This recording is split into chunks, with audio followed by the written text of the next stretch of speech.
Sometimes we focus a little too much on the person who comes up with an idea, so much so that we overlook the one who actually perfects it. True progress happens at that stage because no idea, no matter how revolutionary it seems, is functional unless it is refined. The people who placed 64 transistors onto a chip were the ones imagining the future, but the ones who managed to fit 4 million transistors onto a single chip are the ones who truly gave us that future. A Canadian writer, Malcolm Gladwell, once talked about this, about humanity's constant search for a hero and how that often blinds us to the long process of development behind every genius invention. And as Isaac Newton said, "If I have seen further, it is by standing on the shoulders of giants." Computers and smartphones are the simplest, most tangible examples of this. In the middle of a constant who was first argument, it was the giants who competed not to be first but to make things better that brought the entire world to our fingertips with a single click. In this episode of the History of Computers, we'll talk about how we arrived at that single click. And believe me, making things this easy was anything but easy. Yes, the spark of the computer revolution had already been lit by electric switches and later vacuum tubes. But eventually, just like the crossroads we stand at today, technology hit a bottleneck. A new revolution was needed, and in 1947, that revolution would be introduced to the world: the transistor. We can probably call Bell Labs the cradle of the modern technological age. Radio astronomy, transistors, information theory, the Unix operating system, the C programming language. Countless discoveries and innovations began right there. Work coming out of Bell Labs earned 7 Nobel Prizes. The lab itself was named after Graham Bell. After inventing the telephone, the French government awarded Bell $10,000, worth about $300,000 today. Bell used this money to establish what would become Bell Laboratories. And inside Bell Labs worked 3 physicists: John Bardeen, Walter Hauser Brattain, and William Bradford Shockley. While Graham Bell was helping develop new technologies for America's telephone system, researchers at the lab were trying to find an easier way to amplify and transmit electrical signals used in phone conversations. That's when Shockley came up with a revolutionary idea. Semiconductors, materials like germanium or silicon, that when processed allow electricity to flow far more efficiently, appeared to be a better, more reliable alternative to vacuum tubes. Although the idea belonged to Shockley, his early experiments failed, so he asked Bardeen and Brattain for help. With their contributions, the first functional point contact transistor was created. But here comes the twist. Bell Labs credited the patent to Bardeen and Brattain, not to Shockley, the original thinker. Imagine how you'd feel in his place. Shockley certainly wasn't pleased. He channeled that frustration productively and created an even better transistor: the junction transistor. Compared to vacuum tubes, transistors were far superior. They were tiny. They used no power when idle. And most importantly, they were almost completely reliable. This was the turning point in modern technological history. Nothing would ever be the same again. Fortunately, Shockley wasn't overlooked this time. He, Bardeen, and Brattain shared the 1956 Nobel Prize in Physics. By the time they received the award, they had already gone their separate ways. John Bardeen pushed further into superconductivity research and won yet another Nobel Prize in 1972. Brattain stayed at Bell Labs. Shockley continued working on transistors and eventually founded his own company.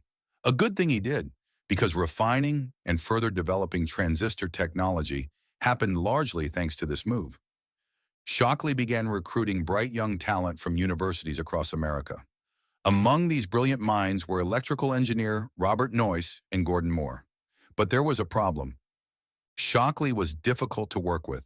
His management style was harsh, and eventually 8 of his top employees, including Noyce and Moore, left the company. They established Fairchild Semiconductors in Palo Alto, California, very close to Shockley's own company. This would mark the beginning of what we now call Silicon Valley, the world's technological capital. But progress had to continue. There was still a problem with transistors. Machines that used thousands of them required each one to be wired manually. An extremely time-consuming, expensive, and error-prone process. Around this time, both Robert Noyce at Fairchild and a young engineer named Jack Kilby at Texas Instruments, completely unaware of each other, were searching for a way to pack all these transistors into a single unit. Kilby was first to invent monolithic integrated circuits, allowing transistors and other components to be produced together in one package. But his version still required a lot of manual work. Noyce, on the other hand, found a way to automate nearly the entire process, making integrated circuits almost perfect. Integrated circuits were a revolution on their own. Thanks to them, computers became smaller throughout the 1960s. During this time, IBM's CEO, Thomas Watson, made one of history's most famous misjudgments. "I think there is a world market for maybe 5 computers." Little did he know that within 20 years, even his own company would have sold 25,000 computers. Progress was accelerating rapidly. Integrated circuits evolved into large-scale chips, and thousands of components could be squeezed onto a single chip. This meant that one day, a whole computer could fit onto a single chip.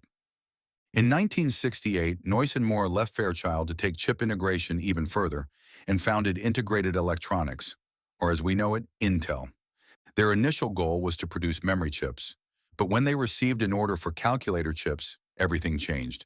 Engineers, including Federico Fagan and Martian Edward Hoff, decided instead of creating separate chips for each model, they would design a programmable universal chip. This was the birth of the microprocessor, a general-purpose, single-chip computer. By 1974, Intel released the now legendary Intel 8080 microprocessor. Anyone interested in computers could now build one at home. One such person was Edward Roberts, who created the MIT's Altair 8800. It didn't look like a modern computer, just some LEDs on the front, but it worked, and Roberts sold thousands of them.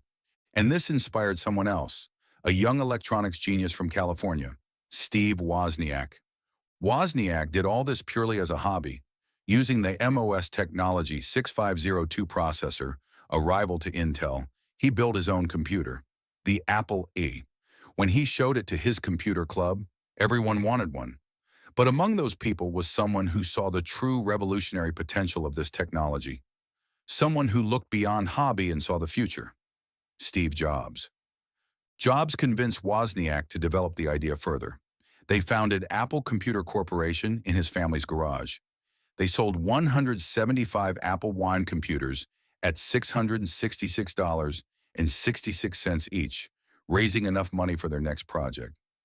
Under Wozniak's leadership, they developed the Apple II. Inspired by Sony televisions, it had a futuristic design, and when it launched in 1977, it became the world's first user-friendly home computer. People loved it.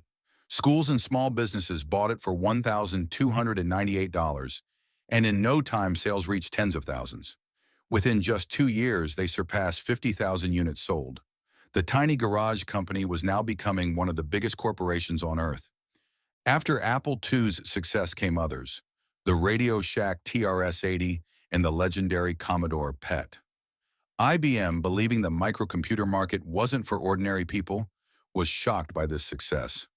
After clinging to old habits for a while, they finally entered the market with the IBM PC in 1981, powered by an Intel 8088 processor. The IBM PC's biggest advantage was compatibility. Computers of the 70s, including the Apple II, were highly incompatible. Every machine had different hardware, and most were programmed with BASIC, but each model had its own version. A program written for one machine wouldn't run on another. There was no software market. In 1976, a teacher and computer scientist named Gary Kildall solved this massive problem by creating CP/M, an operating system that acted as a bridge between user programs and hardware. This made all computers compatible under a single system. It became the first widely used computer operating system, and it made Kildall a multimillionaire. IBM approached Kildall and offered him $200,000 to license CP/M for their computers. Kildall saw the potential and rejected the offer. So IBM turned to another young engineer, the ambitious founder of a very new company, Bill Gates, the owner of Microsoft. Gates quickly developed an operating system for IBM called DOS. Some say IBM and Gates copied Gary Kildall's ideas. But one thing is certain, IBM computers running Microsoft's operating system became a massive success. However, Bill Gates made a brilliant business move. While selling IBM DOS, he kept the rights to a nearly identical version, MS-DOS. Soon, companies like Compaq and Dell came to him, saying they wanted to break free from IBM's monopoly. As a result, IBM's market share shrank, and the real winners were Intel and Microsoft. Soon, almost every computer in the world ran Intel processors and Microsoft operating systems. IBM, Apple, and Gary Kildall failed to build on their initial success during this era. But Apple still had one card left: ease of use. For Steve Jobs, making computers easy to use was almost a personal mission. His true inspiration came from the legendary Xerox Alto, a $40,000 machine he saw at the Palo Alto Research Center. It introduced several innovations. Instead of plain text, the screen displayed icons you could move using a mouse, the first graphical user interface, conceptualized by Alan Kay. The original ideas behind the mouse and icons belonged to Douglas Engelbart. Jobs took these ideas and developed the Apple Lisa, released in 1983. It was the first general-purpose personal computer with a graphical interface. Despite its $10,000 price and modest commercial success, it laid the foundation for what was coming next: the Macintosh, released in 1984. In January 1984, Apple launched a now iconic commercial directed by Ridley Scott, inspired by George Orwell's 1984. It portrayed IBM as a monopolistic giant. Macintosh made a massive global impact. Though it didn't dethrone IBM directly, it helped Bill Gates dethrone IBM in another way. Gates was fascinated by the Macintosh's graphical desktop and quickly created a similar system: Windows, an updated version of MS-DOS with icons and mouse support. Apple saw this as blatant theft and filed a $5.5 billion lawsuit in 1988. But 4 years later, the case was closed, and Microsoft won the right to use those design elements. Windows 95 followed, and the rest, as they say, is history. Nothing was ever the same again. Apple and Microsoft became more than companies. They became global forces shaping modern life. They are among the true architects of the contemporary world. And what comes after this? We'll talk about artificial intelligence, quantum computers, and more in future videos. Don't forget to like, comment, and subscribe for more content. See you next time. Goodbye.